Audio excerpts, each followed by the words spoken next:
Do you think that increasing the contribution of the countries might lead to their withdrawal from NATO, especially considering the misinformation campaigns? Thank you. Again, I missed the first half of the question because the microphone was a bit too high.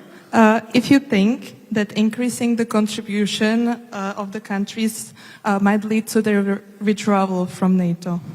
No, I don't think any country will withdraw from NATO. Why would they? I mean, we are collective defense. We are the strongest, the most powerful defense corporation in the world's history. I mean, yeah, if you want to withdraw, you can. It is a democratic organization. Nobody will stop you. But I've not spoken to any leader who wants to leave NATO. No, people want to join. Countries want to join. Nobody wants to leave. But being in NATO, we have to make sure that it is not one paying more than the rest. And at the moment, of course, what we see is that the US is about a little bit more than 50% of overall NATO economy, but is paying much more than 50% of the overall NATO defense spending. And we see some countries on the eastern flank, like Lithuania and Latvia and Estonia, but also Poland, really ramping up now defense spending. We see other countries now rapidly following, like Sweden and Denmark. I'm hearing some encouraging signals from other countries, maybe even yours, here in Slovakia, but not up to me to make any announcements. But that gives me hope that we will get to a much higher number to reach with a credible time path at the Hague Summit to decide on that, and not because Donald Trump once did.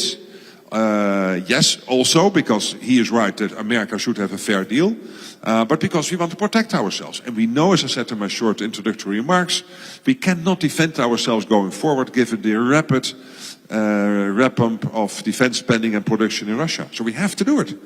And we all have to do it to make sure that we maintain our deterrence, that he will never, ever try again to capture 1 square mile or kilometer of Ukraine, but also not to capture any square mile or kilometer of any NATO country whenever he would wish so. That he knows that he was the full onslaught of all of us on Russia. And therefore we have to remain strong, and that is why we need more spending. Please help me there. Tell your politicians to do this. Tell your banks and pension funds that they can invest in defense.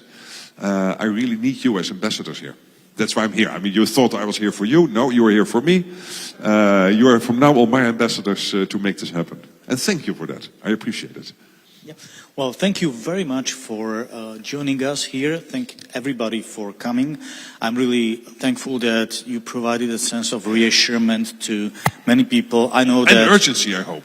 Definitely. I know there are many people from Ukraine in the audience, and I think they really appreciate the reassurance. So thank you so much for joining us. Thank you for linking in your speech Jan Amos Comenius, and we really appreciate that you really mentioned his. And we would just like to ask you to do a signature in our guest book before we say goodbye.